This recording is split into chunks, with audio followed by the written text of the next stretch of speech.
तो basically Kang को तलाश थी अपने इंटरगैलेक्टिक टाइम स्पेनिंग एम्पायर के वारिस की, जिसके लिए उसने बहुत सारी औरतों के साथ संबंध बनाए और उनके जेनेटिक पोटेंशियल को टेस्ट करके बन गया जगत पापा। इसके अलावा उसने अपने सभी बच्चों का एक ही नाम रखा, मार्कस, जिन्हें वो अलग अलग यूनिवर्स में भेजता था मिलिट्री कमांडर्स की ट्रेनिंग के लिए और क्लोजली मॉनिटर करता था उनकी ट्रेनिंग को। लेकिन किसी न किसी कारण कैंग के ये सारे लड़के उन चुनौतियों से हारते जा रहे थे, जिसके कारण कैंग ने एक एक करके अपने सारे लड़कों को मारना शुरू कर दिया था। और फाइनली कैंग का 23वां लड़का इस मेमने से शेर बनने की चुनौतियों में कामयाब हुआ और कैंग की आंखों का तारा बना। अब पापा कैंग ने मार्कस को स्कारलेट सेंचुरियन के खिताब से नवाजा, जिसके बाद मार्कस ने स्कारलेट सेंचुरियन बनके कई बार एवेंजर्स को भी हराया। लेकिन वो कहते हैं ना, काम का बंदा भी प्यार में पड़कर पगला जाता है। मार्कस को कैरल डेनवर्स यानी कि कैप्टन मार्वल से प्यार हो जाता है, जिसे दूर से ही पापा कैंग सूंघ लेते हैं, छाती में छुरा घूम के मार्कस की जान ले लेते हैं और निकल पड़ते हैं अपने 24वें लड़की की तलाश में। नायक बनेंगे चूतिया साला।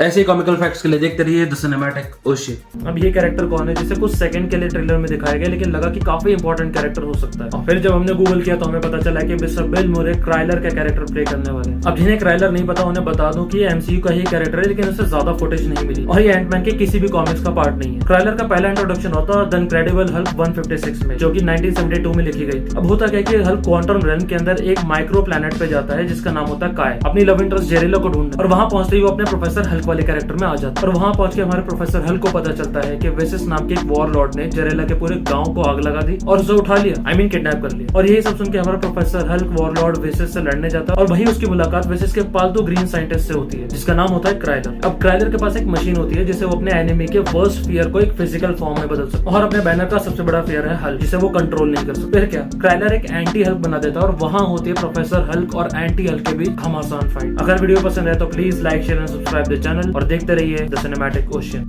अब पीटर पार्कर और मैरी जेन के प्यार के किस्से तो हमने बहुत सुने, लेकिन मूवी सीरीज में फैंस को कभी इनकी शादी देखने का सौभाग्य नहीं प्राप्त हो। लेकिन फाइनली फैंस ने कॉमिक्स के पीटर को बोला कि भैया चारपाई के दोनों तरफ से कब तक उतरोगे। बस फिर क्या था, द वेडिंग नाम के इस कॉमिक सीरीज में पीटर मौका देकर के मैरी जेन को प्रपोज कर देता है, जिसकी वजह से एमजे पहले तो ना करती है जैसे कि हर लड़की करती है। हमारा पीटर बेचारा पूछता है क्यों, और एमजे बताती है कि हम तो अच्छे दोस्त हैं ना, जिसके बाद अपना पीटर बोलता है एक लड़का और लड़की कभी दोस्त नहीं होते। ये तो मोनिश बहल का डायलॉग था ना।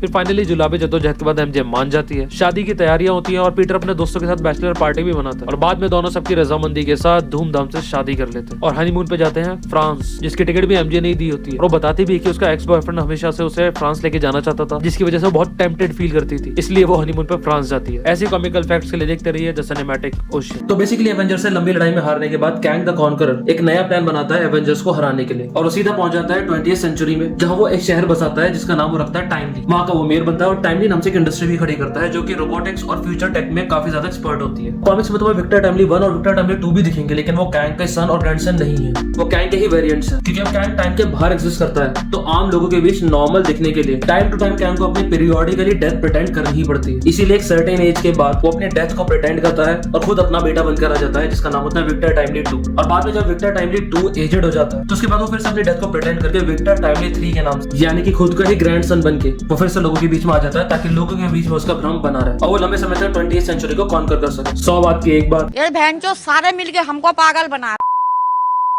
अगर वीडियो पसंद है तो please like, share, subscribe the cinematic ocean.